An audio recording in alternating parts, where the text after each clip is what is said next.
अस्सलाम वालेकुम नाज़रीन, मैं हूं आपका मेज़बान खालिद जमील और आप देख रहे हैं प्रोग्राम मुकदमा अवाम का। और तीन चार बड़ी अहम पोलिटिकल डेवलपमेंट है और कुछ लीगल डेवलपमेंट है जिसके ऊपर हम बातचीत करेंगे। एक तो पाकिस्तान तहरीक इंसाफ ने सुप्रीम कोर्ट में पिटिशन फाइल की है, मुतफरिक दरख्वास्त फाइल की है, जिसमें यह मौक़िफ़ इख्तियार किया गया कि उनसे जो इंट्रा पार्टी इलेक्शन और उसके नतीजे में जो बल्लेगा इंतखाबी निशान लिया गया, उस केस को जल्द समाअत की जाए। और ये भी दरख्वास्त की गई कि जो इस वक्त 13 रुकनी बेंच मखसूस नशिस्तों का केस सुन रहा है, उसी बेंच के सामने ये मुकर्रर कर दी जाए। और मीन वाइल जस्टिस अतर मिनल्ला साहब, जो इस 13 रुकनी बेंच के मेंबर भी हैं, जो मखसूस नशिस्तों के केस की समाअत कर रहे हैं, उन्होंने अपना एक इजाफी नोट जारी किया है। उसके अंदर भी इलेक्शन कमीशन के कंडक्ट के ऊपर बड़े संगीन सवालात उठाए हैं और इलेक्शन के अंदर जो इरेगुलरिटीज़ हुई हैं उनके हवाले से भी ये बात की गई और कहा गया कि इस वक्त जो ये जो इलेक्शन से मुतल्लिक पीटीआई ने दरख्वास्त दी है कि इनकी तहकीकात होनी चाहिए, वो सारे मामला जो हैं कि इसी 13 रुकनी बेंच के सामने आने चाहिए, ताकि ये वंस फॉर ऑल सेटल होना चाहिए, क्योंकि इसमें बुनियादी इंसानी हकूक और जो पाकिस्तान के अवाम का वोट का हक है वो बराह रास्त मुतासर हो रहा है। और उसके नतीजे में जो हुक्मरानी का हक होता है वो पॉलिसीज़ बनाता है, कानून साजी करता है, आइन साजी करता है, और अगर उसकी बुनियाद ठीक नहीं होगी तो ये मामला ठीक नहीं चल सकेंगे। एक तो ये मामला हुआ।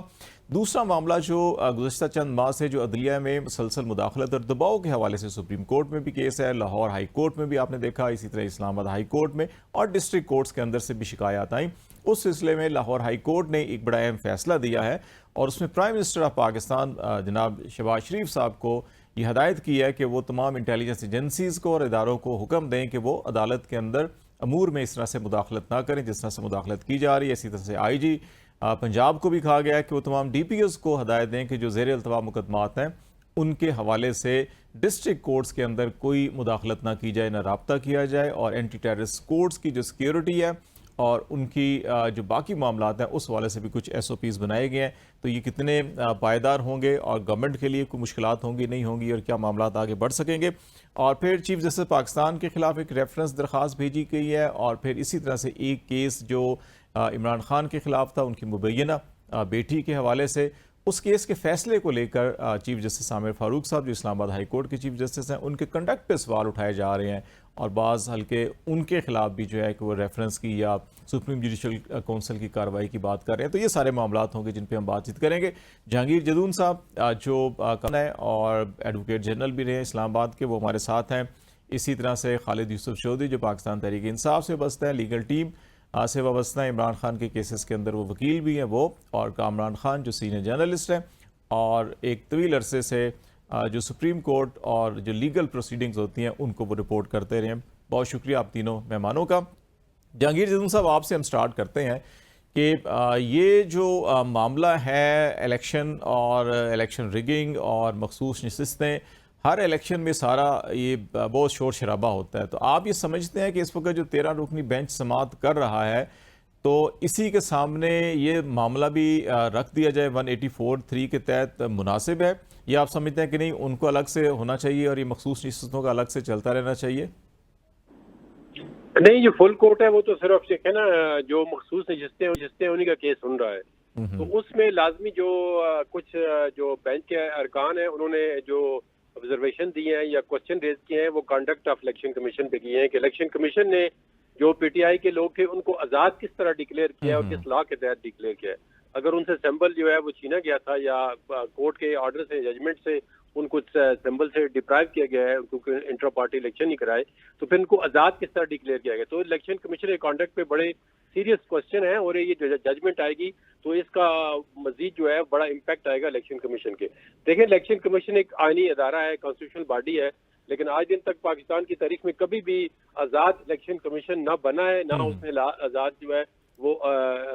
इलेक्शन कंडक्ट किए हैं। तो इस सूरत हाल से जब भी इलेक्शन होते हैं तो कोई ना कोई पार्टी जो है उसका जो है सामना करती है, या पहले से पता होता है कि एक पार्टी जो है वो इलेक्शन पे चली गई है और दूसरी पार्टी जो है वो अपनी वज़ीर आज़म बन जाएगा, एक ट्रेजरी में आ जाएगी, तो ये पहले से पता होता है। तो उसके मुताबिक ही इलेक्शन को मैनेवर किया जाता है। तो इसके बहुत बड़ा सवालिया निशान होता है जो भी इलेक्शन आते हैं। तो इसी तरह इन इलेक्शनों के भी अंदर जो है, जब वोट ऑफ नो कॉन्फिडेंस हुई है, फिर इलेक्शन हुआ है, तो 2018 के अंदर भी RTS बैठा दिया गया और अब इन इलेक्शन के अंदर भी बड़ा सीरियस क्वेश्चन है। तो ये बेंच जो है जरूर उस एरिया को भी कवर करेगा मेरे ख्याल में। जस्टिस अतर मिनरला साहब ने भी जो इजाफी नोट लिखा उसमें भी ये कहा है कि अहम तरीन मामला जो है कि जिसका सारा का सारा इन्हिसार जो है हुकूमत के ऊपर होता है, फिर हुकूमत ने आइन साजी, कानून साजी और सारे मामला चलाने होते हैं, तो इनको तकनीकी हम टेक्निकलिटीज़ में पढ़कर जो है कि हम उनके गुलाम नहीं बन सकते। अदलिया को जो है इससे ऊपर आकर 184(3) के तहत जो है कि इन सारे इशूज़ को साथ लेना चाहिए। तो आप इससे एग्री करते हैं कि इसको भी ले लिया जाए? इसको उन्होंने जो टेक्निकली क्वेश्चन उठाए हैं तो वो इलेक्शन कमीशन की साख में उठाए हैं, तो वो उस पे इलेक्शन कमीशन के कंडक्ट पे जरूर जजमेंट के अंदर कोई ना कोई जो है वो ऑब्जर्वेशन आएगी और इसके असरात भी होंगे। हाँ, अच्छा कामरान खान, आप भी बड़े तवील अरसे से इस सारी चीज़ों को देख रहे हैं और आपने इलेक्शन भी देखा, इलेक्शन से पहले का माहौल भी देखा, इलेक्शन के बाद भी माहौल देखा। जैसे जदून साहब भी कह रहे हैं कि इलेक्शन से पहले ही पाकिस्तान के अंदर एक माहौल बनाया जाता है कि अच्छा किस पार्टी को हुकूमत देनी है, कौन से वज़ीर आज़म होने हैं, और फिर उसी माहौल के तनाजुर के अंदर तमाम रियासती इदारे जो हैं कि वो अपना फंक्शंस करते हैं, मनूवरिंग करते हैं, चीज़ों को तैयार करते हैं उसके लाने के लिए, और ये हमेशा हमने देखा भी है, माजी में भी होता रहा है। तो इस वक्त क्या हम इस स्टेज पे आ चुके हैं कि आप फील आप कर रहे हैं कि हमारे अदलिया के अंदर या हमारे इदारों के अंदर ये एक सोच डेवलप हो रही है कि हमें एटलीस्ट कभी ना कभी तो जाके इसके आगे बंद बनाना पड़ेगा और अपनी इस्लाह करनी पड़ेगी, कुछ चीज़ ऐसे असूल बनाने पड़ेंगे कि ताकि इससे हम छुटकारा पा सकें? या समझते हैं कि ये भी आप बस ठीक है, कुछ जगहों के ऊपर अच्छे रिमार्क्स होंगे, अच्छे बयान होंगे, लेकिन फिर उसी तरह से ही फैसले या उसी तरह कार्रवाई चलेगी जैसे माजी में हुआ? क्योंकि खालिद साहब, पहली बात तो यह है कि हमारे और आपके एक मुश्तरका दोस्त हैं, उन्होंने एक मौके पे बात की थी कि जी पाकिस्तान में बिल्कुल इंतहाई शफाफ इलेक्शन भी होना, यानी कि एक वोट भी जो है वो गलत ना पड़े और जिसको भी वो वोट डाला गया उसी के नाम का वोट निकले, तो तब भी वो क़यादत जिसको कि आप चाहते हैं कि ये इक़्तिदार में आए और ये ऐवानों में आए, वो लोग जो है ना वो नहीं आ सकते। एक तो ये एक ऐसी हकीकत है, ये हमारे इलेक्टोरल सिस्टम कह लीजिए, हमारा डेमोक्रेटिक सिस्टम कह लीजिए, हमारा ये गवर्नेंस का सिस्टम कह लीजिए, कि इसमें माफ कीजिएगा कि इसमें एक आम आदमी, यानी मैं ये चाहता हूं कि एक जो ठेले वाला है या कोई एक शरीफ आदमी है, वो उसको मैं कहता हूं कि जी उसको इलेक्शन जीतना चाहिए। तो यहां पर तो ऐसा कोई कल्चर नहीं है, हमारा पॉलिटिकल कल्चर ऐसा नहीं है कि जहां पर जो है ना वो कोई मेरे और आप जैसा लोग कोई है ना वो इलेक्शन जीत सके। नंबर बात ये अब हमारा सिस्टम ऐसा है, इलेक्टोरल सिस्टम ऐसा है। दूसरी बात ये कि ये जो आप बात कर रहे हैं ना,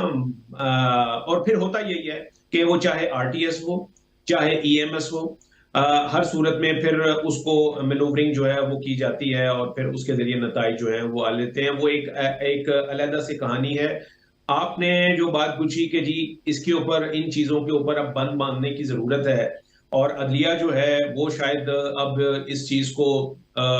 इस जानिब जो है वो पेशरफ दिखा रही है। तो खालिद साहब, मैं और आप इकट्ठे ही सुप्रीम कोर्ट की रिपोर्टिंग भी की है हमने। मुझे यकीन है कि ये वाला जो केस इस वक्त चल रहा है जिसमें कहा गया है कि एजेंसियों की मुदाखलत होती है, एग्जीक्यूटिव की मुदाखलत होती है जुडिशरी में, मुझे 100% यकीन है कि इस केस में से कुछ नहीं निकलेगा। जो मामला जिस तरीके से चल रहे हैं उसी तरीके से रहेंगे, स्टेटस को बरकरार रहेगा। और इसकी मिसाल आपने अभी देख ली है कि ये मामला जो है, जो 6 जजों के, इस्लामाबाद हाई कोर्ट के 6 जज साहिबान के खत से शुरू हुआ था और फिर उसके ऊपर वो मजीद पोर इन होती रही चीजें, इसके बावजूद, और ये कि इसके ऊपर आज खुद नोटिस हुआ और इसके ऊपर ये मामला जो है सुप्रीम कोर्ट में जेर समाअत भी है, इसके बावजूद आप ये देख लीजिए कि अभी तक जिसके खिलाफ शिकायत है, यानी जिसको कहा जा रहा है कि जी ये मुदाखलत करते हैं, वो अभी तक कटहरे में नजर नहीं आए, सिर्फ अटॉर्नी जनरल की सूरत में।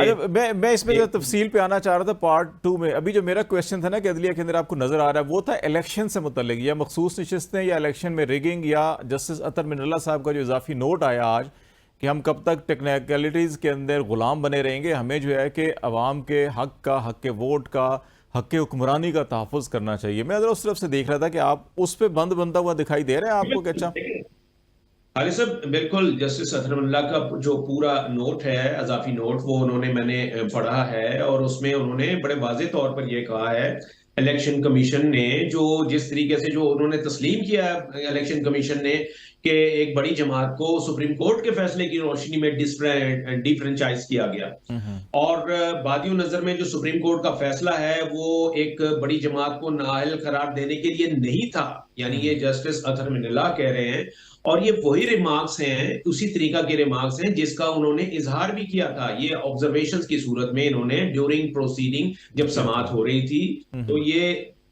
रिमार्क्स उन्होंने दिए थे। उन्होंने कहा था कि ये इसके वक्त जो हमारा 8 फरवरी के इलेक्शन को रेफर करते हुए उन्होंने कहा था कि उसके ऊपर संगीन सवालात हैं। पिटीशन जो है वो यहाँ पर एक जेर इल्तवा है अभी तक सुप्रीम कोर्ट के अंदर, जिसने उसकी लीगैलिटी को चैलेंज किया हुआ है 8 फरवरी के इलेक्शन को। तो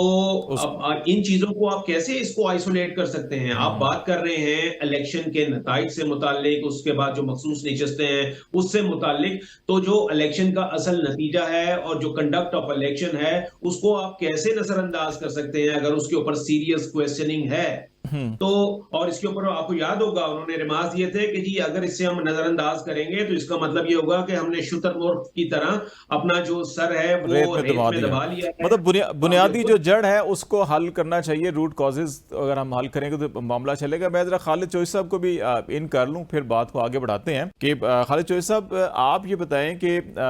ये इस पिटीशन में आपने 8 फरवरी के इलेक्शन के हवाले से जो पहले दायर की थी, कुछ ताखीर नहीं होगी कि ये थोड़ा अर्ली आप दरख्वास्त देते कि जनाब इसको अर्ली हेयरिंग करें इसकी, क्योंकि आप फरवरी का इलेक्शन हुआ, उस फरवरी में आपकी पिटीशन, और फिर अभी हम जून बल्कि जुलाई में 2 दिन बाद तो जुलाई में आ जाएंगे,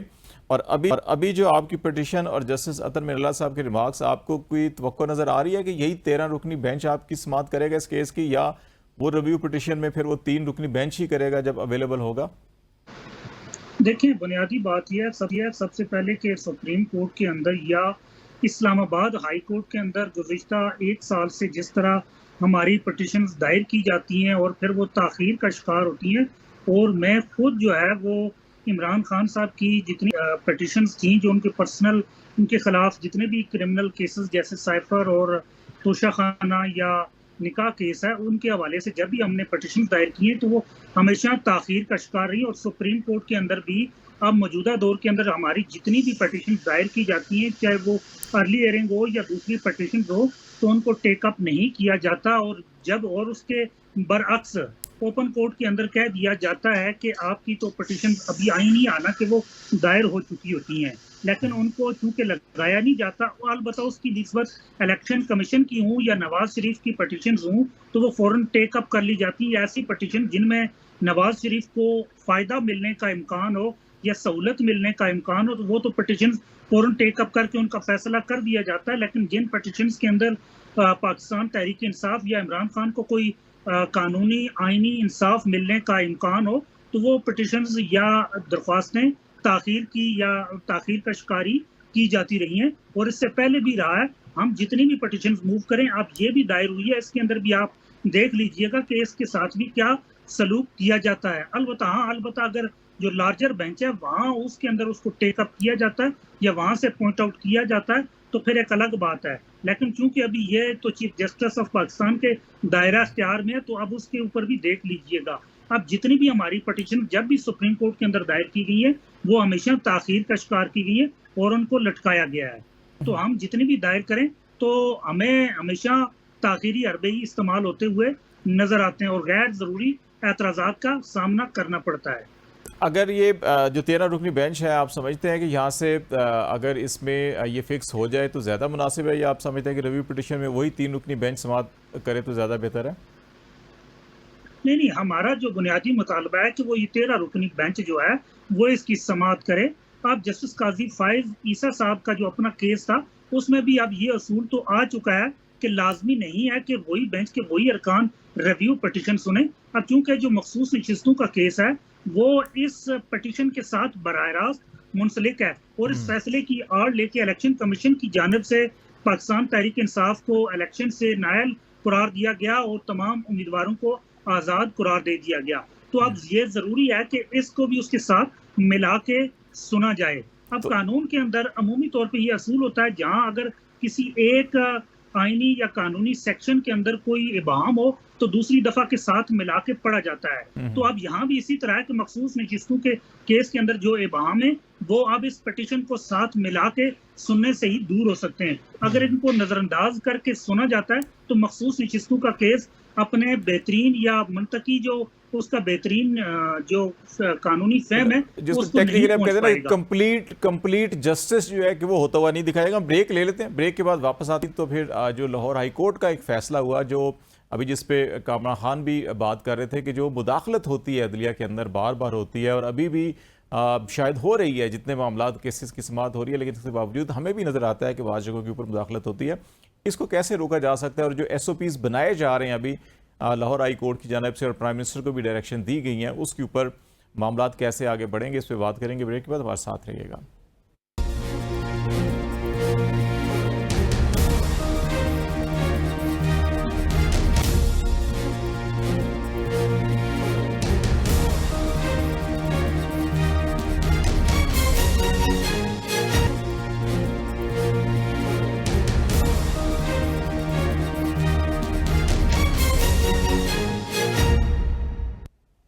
वेलकम बैक नाज़रीन। बातचीत हम कर रहे हैं कुछ पाकिस्तान के सियासी और आइनी मामलात के ऊपर। जदून साहब, मैं आपकी तरफ आऊँगा। आप एडवोकेट जनरल भी रहे हैं इस्लामाबाद के, और ये ख़ास तौर के ऊपर जो अदालतों में मुदाखलत का मामला है, आपने बहुत see basically being a practitioner भी, लॉयर प्रैक्टिशनर भी, आप बहुत सी चीज़ों को देखते हैं। लेकिन जब आप किसी पोजीशन पे होते हैं, अमूमी तौर के ऊपर जो तस्वर किया जाता है कि एडवोकेट जनरल हों या अटॉर्नी जनरल हों या हुकूमत के नुमाइंदे होते हैं जो कोर्ट्स के साथ मुसलसल इंगेजमेंट्स उनकी होती हैं, इंटरेक्शन करते हैं, ख़त किताबत भी कर रहे होते हैं। तो आप अपने उस तजर्बे को सामने रखते हुए देखिएगा, ये जो मसला पैदा हो चुका है और अभी जो लाहौर हाई कोर्ट ने भी जो SOPs बनाए हैं, 4-5 आपकी नज़र से भी गुजरे होंगे, तो आप समझते हैं कि ये SOPs ठीक हैं, ये काबिल अमल हैं, इस तरह से अमल किया जा सकता है? और फिर दूसरा, अपने तजर्बे की रोशनी में ये भी बताइएगा कि इस किस्म की इंटरफेरेंस को ख़त्म या कम करने के लिए क्या कुछ मज़ीद किया जा सकता है? देखिए, ये तो एक मुसल्लमा हकीकत है कि जब इस्टेब्लिशमेंट और जुडिशरी, देखें, दो किस्म की इंटरफेरेंस होती है। एक उस वक्त होती है कि जब जुडिशरी इस्टेब्लिशमेंट के साथ मिल के जो है किसी इलेक्टेड गवर्नमेंट को उठाती हैं या किसी बंदे को डिस्क्वालीफाई करती हैं, जिस तरह 2018 में हुआ है। तो बात ये होता है कि इस्टेब्लिशमेंट इंटरफेरेंस करती है लेकिन जुडिशरी रेजिस्ट करती है। जिस तरह सरगोदे के एक जज का आपने हवाला दिया, उसने लेटर लिख दिया chief justice Lahore high court को कि जी इस तरह मुझे जो है, तो ये बहुत बड़ी बात है कि जज अगर इसको रोकना चाहे तो रोक सकती है इंटरफेरेंस। अदरवाइज तो जिस तरह उन्होंने कहा जी प्राइम मिनिस्टर के अंडर काम करते हैं, वो इंटरफेरेंस प्राइम मिनिस्टर को पूछ के थोड़ा ही करते हैं कि जी हम अब जज के साथ इंटरफेरेंस कर रहे हैं। अपेरेंटली तो सबको पता होता है कि जी एक रजीम चेंज करना है या किसी मखसूस बंदे के खिलाफ केस बनाना है तो वो किस तरह बनता है, फिर उसको अगर लिंगर ऑन करना है किस तरह करता है। तो सबसे जो इंटरफेरेंस लोग करते हैं वो अपनी मर्जी के पहले जज अपॉइंट कराते हैं किसी न किसी तरह से, फिर उन जजों पे जाहिर है उनका असर होता है, उनके साथ उनका उठना बैठना होता है या वो अपना राब्ता किसी तरह से बहाल करते हैं।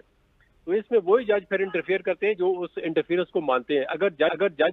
रेजिस्ट करें या जज इंटरफेरेंस को न माने तो फिर इंटरफेरेंस करनी मुश्किल हो जाती है। जिस तरह अब इन्होंने लाहौर हाई कोर्ट ने कहा जी कि हर जज जो है अपनी मोबाइल फोन अगर उसको करता है तो वो रिकॉर्डिंग पे लगाए, उसकी रिकॉर्ड कॉल करे कि कौन बंदा जो इंटरफेरेंस करता है, और हाई कोर्ट के स्टाफ को या जो नीचे डिस्ट्रिक्ट जुडिशरी है उसके स्टाफ को जो भी अप्रोच करेगा तो फौरन जो है रिपोर्ट करे। इस तरह की चीजें जो है वो पहली दफा आई हैं। फिर इस्लामाबाद हाई कोर्ट के अंदर आपने देखा है बल्कि पूरे इस्लामाबाद हाई कोर्ट ने एक खत लिख दिया। फिर उस खत की रोशनी में जब दूसरी हाई कोर्ट से जो है कमेंट्स मंगाए गए तो सारी हाई कोर्टों ने यूनानिमसली कहा जी कि इंटरफेरेंस होती है। तो इसमें तो आप कोई बात छुपी नहीं है या डकी हुई नहीं है कि जी कोई एस्टेब्लिशमेंट या कोई ऐसे लोग जो अपनी मर्जी का फैसला कराना चाहें। इंटरफेरेंस की भी बहुत सारी किस्में हैं। बात गवर्नमेंट के मिनिस्टर भी इंटरफेरेंस करते हैं किस तरीके से, बात एस्टेब्लिशमेंट करती हैं, बात मखसूस कोई एजेंसी करती है, बात पुलिस वाले इंटरफेरेंस करते हैं, FIA वाले करते हैं। तो ये इंटरफेरेंस जो है वो वकला भी इंटरफेरेंस करते हैं, बात वकला को भी इस्तेमाल किया जाता है जी कि आप इंटरफेयर करें। यानी कि जज के साथ कम्युनिकेशन बहाल करने के लिए जो भी अरबा इस्तेमाल होता है, अब ये जज पे डिपेंड करता है कि वो किस किस्म की इंटरफेरेंस को अलाउ करता है, किस किस्म की इंटरफेरेंस को नहीं अलाउ करता। लेकिन मेरे अपनी ओपिनियन में जजेस को जो है हर किस्म की जो इंटरफेरेंस है उसको रिजेस्ट करना चाहिए और आइन और कानून के मुताबिक जो भी फैसला आता हो, जिसके अगेंस्ट आता हो, जिसके हक में आता हो, चाहे वो कहते नहीं जी स्काई अगर आसमान भी गिर जाए लेकिन आप फैसला जो है कानून और आइन के मुताबिक करें। एक चीज मुझे बताइएगा जदून साहब, फिर मैं को ये वाली जरूरत पेश करनी चाहिए, जरूरत होनी चाहिए कि वो किसी भी रेजिस्टेंस को, इंटरफेरेंस को रेजिस्ट करें और अपने आप को एक ऐसा जो है ताकतवर अदारा समझे जो आइन और कानून के मुताबिक अमल करे। एक चीज बताइएगा कि अभी भी जो एसओपीज आए हैं कि उसमें कहा गया जी कि प्राइम मिनिस्टर डायरेक्शन जारी करें और अगर आइंदा को हुआ तो फिर प्राइम मिनिस्टर को जिम्मेदारी लेनी चाहिए उसकी। ये हमेशा हम प्राइम मिनिस्टर को क्यों कुर्बानी का बकार बनाते हैं? प्राइम मिनिस्टर या चीफ मिनिस्टर को ये आसान टारगेट होता है, लेकिन जो असल लोग होते हैं, जो अभी कामरान भी प्रोग्राम के पहले हिस्से में कह रहे थे कि वो तो बिहाइंड द सीन होते हैं, अपना काम कर रहे होते हैं, हर दौर में कर रहे होते हैं, तो हम क्यों नहीं बराह रास्त ये कहते हैं कि प्राइम मिनिस्टर साहब आप डायरेक्शन जरूर जारी करें, लेकिन अगर ये अब ना रुका मामला तो फिर हम बराह रास्त उन साहब को भी जरा सामने लेकर आएंगे। जब तक ये नहीं होगा तो मेरा ख्याल है कुर्बानी का बकरा कभी जदून साहब बन जाएंगे, कभी चौधरी साहब बन जाएंगे, कभी मैं या कामरान साहब बन जाएंगे, तो वो लोग तो महफूज रहेंगे। नहीं, बिल्कुल डेफिनेटली अभी इस्लामाबाद हाई कोर्ट ने भी उसमें इनिशिएटिव लिया था कि लेकिन आप भी देखें ना, जो कागजों के अंदर तो यही है कि जी prime minister is the head of the government, ये the chief executive officer of the government, principally तो वो जिम्मेदार होता है। लेकिन अब ये जो एजेंसियां इंटरफेरेंस करती हैं, क्या प्राइम मिनिस्टर की काउंसिल से करती हैं? क्या जो वो ऑपरेशन या ऑपरेट कर रहे होते हैं वो प्राइम मिनिस्टर को इल्म होता है? तो ये सर्टनली नहीं होता प्राइम मिनिस्टर को इल्म, क्योंकि उनका सारा मैकेनिज्म जो होता है वो अलग होता है। मतलब एक पेपर में तो आप प्राइम मिनिस्टर को, तो इसमें जो रिस्पॉन्सिबल इदारा है वो होता है सेक्रेटरी डिफेंस या डिफेंस का, क्योंकि या इंटीरियर, सेक्रेटरी इंटीरियर भी है, आईबी अगर आए तो वो इंटीरियर में आ जाती है। बिल्कुल, सेक्रेटरी इंटीरियर, सेक्रेटरी डिफेंस जो है, ये दो ऐसे डिपार्टमेंट है जो किसी न किसी तरह हर एजेंसी के साथ रिलेटेड होते हैं। तो मेरे ख्याल में बजाय इसके प्राइम मिनिस्टर के सेक्रेटरी डिफेंस और सेक्रेटरी इंटरफेरेंस जो most appropriate and principal officer होते हैं, जो एजेंसियों के जिम्मेदार, ऑपरेशन के भी जिम्मेदार होते हैं, तो उनको किसी न किसी तरह देखें ना, सेक्रेटरी डिफेंस को आप बुलाते हैं, उसके खिलाफ कोई प्यूनिटिव एक्शन ले, अगर इंटरफेरेंस बंद नहीं होती तो फिर इस तरह आगे कोई मामला खुद ब खुद चीजें में बास जगहों पे ठीक भी नजर आ रही हैं कि जब सेक्रेटरीज को हम बुलाते हैं तो नीचे खुद ब खुद चीजें भी ठीक हो रही थी। चौधरी साहब आपकी तरफ आता हूं कि आप जो ये एसओपीज आपके सामने भी नजर से गुजरे होंगे, 4-5 चीजें जो गुजरी होंगी, आप इससे समझते हैं कि चीजें बेहतर हो जाएंगी? जी मैं एसओपीज तो नहीं पढ़ सका। अच्छा, मैं इसमें 2-3 मोटी बातें बताता हूँ। एक तो उन्होंने कहा कि प्राइम मिनिस्टर साहब जो है कि तमाम एजेंसीज को खत लिखें कि आइंदा आप हायर कोर्ट्स में या डिस्ट्रिक्ट कोर्ट्स के अंदर बिल्कुल आप इन्वॉल्व नहीं होंगे, मुदाखलत नहीं करेंगे, ना बात करेंगे। दूसरा उन्होंने कहा कि तमाम आईजी पंजाब को ये कहा कि तमाम डीपीओज को आप ऑर्डर करें कि आप किसी भी ज़ेर इल्तवा मुकदमे में किसी भी डिस्ट्रिक्ट कोर्ट में या किसी भी एंटी टेररिस्ट कोर्ट के अंदर जो है कि आप ना कोई रब्ता करेंगे, मुदाखलत करेंगे। और एंटी टेररिस्ट कोर्ट के जजेस को कहा है कि आप अपने फ़ोन के अंदर रिकॉर्डिंग ऐप्स लेकर आएँ और कोई भी आपको फ़ोन करता है उसको रिकॉर्ड करें। और अदालतों की सिक्योरिटी मुतलका जज की मुशावरत से होगी, ये नहीं होगा कि खुद ही बाहर आप बंदे खड़े कर दें, किसी को आने ना दें, किसी को जाने ना दें। और 9 मई के केसेस उनको कहा है जी आप प्रायोरिटी के ऊपर जो है कि इनके फैसले करें। ये 5-6 चीज़ें हैं। जी मैं इस पे आ जाता हूँ। देखें, अब ये बड़े अरसे से पाकिस्तान की अवाम इंतज़ार कर रही थी कि अदलिया की जानिब से ऐसे दलेराना फैसले आए। तो मेरे ख्याल से ये बुनियादी तौर पे इब्तदा, ये बारिश से पहले ठंडी हवा का ये पहला झोंका है जिसकी रोशनी में हम ये कह सकते हैं कि अदलिया अपनी फ़राइज़ की तरफ और अपनी जो उसका स्टेक है उसको वापस बहाल करने की कोशिश कर रही है, जो उसे छीन लिया गया था और उसके ऊपर जिस तरह दबाव डाला गया। और इस्लामाबाद हाई कोर्ट के 6 जजेस ने तो उस हवाले से बिल्कुल वाज़ेह तौर पे ख़त लिखा और तमाम हाई कोर्ट्स ने इस हवाले से बड़ी वजाहत से बताया कि उनके अंदर किस तरह इंटरफेरेंस हुई है। अब ये एक बुनियादी वो एसओपीज हैं या वो पहला बुनियादी, ये मैं कहता हूँ कि वो लाइनें हैं जहाँ से अदलिया की आज़ादी और मेरिट के ऊपर फैसलों की इब्तदा होने जा रही है। अभी इनसे हालात मजीद बेहतर होंगे, लेकिन असल मसला जो है कि यहाँ से अब इब्तदा तो हो रही है। अब इसको अदलिया जो है इसको मुस्तकिल मजाजी के साथ लेके अगर चलेगी तो वो वक्त दूर नहीं है। तो साल या 2 साल के अंदर अंदर मैं बड़े यकीन से कह सकता हूँ कि अदलिया मुकम्मल तौर पे अपने जो स्टेट के तीसरे आर्गन के तौर पे अपनी वापस पोजीशन बहाल कर लेगी, जिसका गुज़िश्ता 2 साल से अवाम के अंदर एक ऐसा तासर बन चुका है कि ये एग्जेक्टिव का एक ज़ेली अदारा बन गया है, जहाँ जिस तरह मर्जी की आप कोई एप्लीकेशन प्रोसिक्यूशन की तरफ से लेके आ जाए, कोई FIA लेके आ जाए, पुलिस लेके आ जाए, तो उसको फिलफोर मंजूर कर दिया जाता है। चाहे रात के 12 बजे भी अदालत लगाई जाए, 11:30 बजे भी अदालत लगाई जाए, ट्रायल को रात को 1:30 बजे तक भी चलाया जाए। तो ये तासर बन गया था अवाम के अंदर, लेकिन अब ये तासर आहिस्ता आहिस्ता खत्म होना शुरू होगा। और अगर इसको मुस्तकिल मजाजी से चलाएंगे और अगर प्राइम मिनिस्टर के बाद असल जो जिम्मेदारान हैं जो इस मामले की पुष्टपनाही करते हैं या ऐसा करने का हुक्म देते हैं, या इस तरह अदलिया को मजबूर करते हैं या जजेस को मजबूर करते हैं, या अब उसके बाद उनको जिस वक्त तक कटहरे के अंदर नहीं लाया जाता, उनको बराह रास्त सामने खड़ा नहीं किया जाता। अभी जैसे जस्टिस मोहसिन अख्तर कियानी ने इस्लामाबाद हाई कोर्ट के चीफ जस्टिस ने कुछ केसेस के अंदर ऐसे ऑर्डर्स पास किए जिसमें असल जमादारान को नोटिस किया गया या उनके हवाले से ऑर्डर पास किए गए, तो ये यहाँ से वो आगाज हो जाएगा कि जिससे अदलिया के अंदर जो मुदाखलत है, मन मर्जी के फैसले लेने की जो रविश है और अपनी मर्जी के जो फैसले हैं, प्री रिटन जजमेंट लेने का जो एक सिलसिला है, वो कम हो जाएगा और आहिस्ता आहिस्ता खत्म हो जाएगा। शायद खत्म तो ना हो सके, लेकिन यकीनी तौर के ऊपर एक हवा का झोंका जरूर हो सकता है। मैं छोटी सी ब्रेक लेनी है कामरान, आपके लिए सवाल छोड़े जाता हूँ। ये जो चौधरी साहब ने जिस एक उम्मीद का इजहार किया है, हमें कुछ नज़र भी आ रहा है कि बाज़ जगहों के ऊपर आप भी देखें कि बाज़ का ये होता था, कई महीने गुजर जाते थे, पता ही नहीं चलता था, लेकिन अब एटलीस्ट अदालतों के अंदर ये पता चल जाता है कि कौन शख्स किस इदारे के पास है और किस इल्ज़ाम के तहत है, तो एटलीस्ट कुछ ना कुछ पॉजिटिव इंडिकेशन नज़र भी आ रही हैं। दूसरा जो मैं सवाल छोड़े जा रहा हूँ, जो ब्रेक के बाद हम बात करेंगे, वो दो केसेस, एक जो चीफ जस्टिस साहब ने हाई कमिश्नर को ख़त लिखा था बरतानवी और उसके ऊपर रेफरेंस भेजा गया औरिया मकबूल जान की जानिब से, वो कितना वैलिड पॉइंट है, और दूसरा जो टेरियान केस है उसमें जो जजमेंट आई है, अभी तहरीरी जजमेंट आई है, और उसमें जो चीफ जस्टिस साहब के कंडक्ट के हवाले से और जिसमें एक जुमला इस्तेमाल किया गया कि आज़ादाना बज़ाहिर आज़ादाना फ़ैसले का गला घोंटने के मुतरादिफ था, जिस तरह से बेंच को ये चेंज किया गया, तब्दील किया गया, तो क्या इससे मिसकंडक्ट बनता है या नहीं बनता, इस पर हम बात करेंगे। नाज़रीन, ब्रेक के बाद हमारे साथ रहिएगा।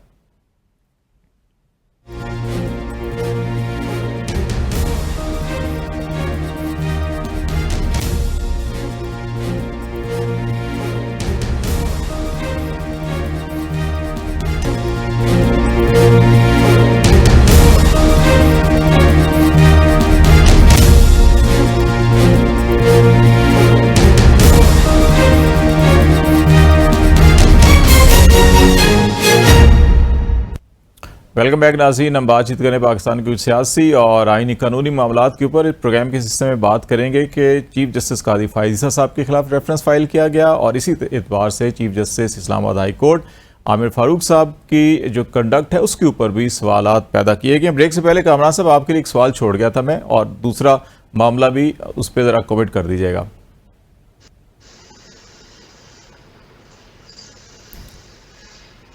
जी अच्छा, कामरान साहब अभी शायद राब्ता मुनक़ता हुआ है कि चौधरी साहब मैं आपकी तरफ आ जाता हूँ। चौधरी साहब ये बताएं कि जो चीफ जस्टिस साहब के खिलाफ रेफरेंस फाइल हुआ औरिया मकबूल जान साहब की जानिब से कि उन्होंने जो ख़त लिखा है ब्रिटिश हाई कमीशन को, उस पर उन्होंने कहा ये मिसकंडक्ट का मुजाहरा किया। ये बताया कि रिसेंटली कुछ खबरें ऐसी सामने आई थी कि रूल्स में तरमीम की गई थी जिसमें जजेस को ये हक दिया गया था कि अगर उनसे मुतल्लिक कोई बात होती है या कोई उसके ऊपर वो रिस्पॉन्स कर सकते हैं। क्या इज़ इट करेक्ट कि वो चीज़ें अगर हैं तो उसमें वो ख़त लिख सकते थे और ये रेफरेंस जो है कि ये रेलिवेंट बनता है या नहीं बनता? नहीं, पहले तो मैं आपने इस सवाल के अंदर एक बात की, तो मैं पहले तो उसकी करेक्शन करना चाहूँगा। आपने कहा कि उनके कंडक्ट के हवाले से सवालात पैदा किए गए, तो बुनियादी तौर पे उनके कंडक्ट के हवाले से सवालात पैदा नहीं किए गए, बल्कि इन्होंने अपने कंडक्ट से खुद ही सवालात पैदा करवाए हैं। उन्होंने ऐसे कंडक्ट सरंजाम दिए जिससे इनके जो कोड ऑफ कंडक्ट की खिलाफ वर्जी हुई और इनके ऊपर सवालात पैदा हुए, चाहे वो जस्टिस काजी फायज़ हों। उन्होंने जिस तरह अपने कोड ऑफ कंडक्ट की खिलाफ वर्जी करते हुए पाकिस्तान की सबसे बड़ी अदालत के चीफ जस्टिस होते हुए उन्होंने जो सेक्रेटरी खारजा की जिम्मेदारी अदा करने की कोशिश की, एक ऐसे केस के अंदर जो अभी वहां पेंडिंग पड़ा हुआ है, जिसके बारे में अभी रिव्यू पिटीशन पेंडिंग पड़ी हुई है, उसके ऊपर उन्होंने अपना माइंड वक्त से पहले ही जाहिर करके ये कोड ऑफ कंडक्ट की न सिर्फ